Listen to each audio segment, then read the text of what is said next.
ನನ್ನ ಹೆಸರು ಉಷಾರಾಣಿ ಅಂತ. ನಾನಿವತ್ತು ಇಷ್ಟು ಸಂತೋಷವಾಗಿ ನಿಮ್ಮ ಮುಂದೆ ಕೂತ್ಕೊಂಡು ಮಾತಾಡ್ತಿದ್ದೀನಿ ಅಂದರೆ ಅದಕ್ಕೆಲ್ಲ ಕಾರಣ ಗುರೂಜಿಯವರು.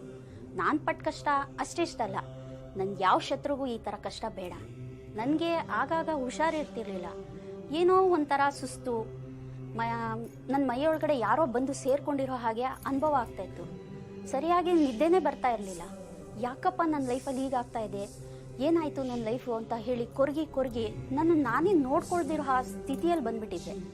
ನಮ್ಮ ಯಜಮಾನ್ರು ದೇವರು ದೇವಸ್ಥಾನ ಅಂತ ಹೇಳಿ ಎಷ್ಟು ಸುತ್ತಿದಾರೋ, ಕೊನೆಗೆ ಬೇಸತ್ತು ನನ್ನ ಮೇಲೆ ಜಗಳ ಮಾಡೋಕ್ಕೆ ಶುರು ಮಾಡಿಬಿಟ್ರು. ನನ್ನ ಮಕ್ಕಳು ಭಯದಿಂದ ನನ್ನ ಹತ್ರನೇ ಬರೋದೇ ಬಿಟ್ಬಿಟ್ರು. ಇದರಿಂದ ನಾನು ಏನಾದರೂ ಮಾಡ್ಕೊಂಬಿಡೋಣ ಅನ್ನೋಷ್ಟು ಬೇಜಾರಾಗ್ತಾ ಇತ್ತು.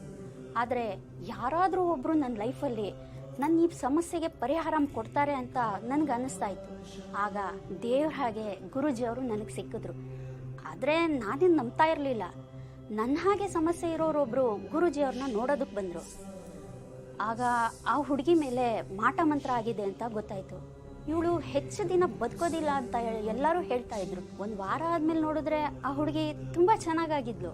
ಯಾವ ದೇವ ಪೀಡೆ ಪಿಶಾಚಿನೂ ಇಲ್ಲದೆ ಆರಾಮವಾಗಿದ್ದನ್ನ ನಾನು ನನ್ನ ಕಣ್ಣಾರ ನೋಡಿದೆ. ಆಗ ನಾನು ಗುರೂಜಿಯವ್ರನ್ನ ನಂಬಿದೆ.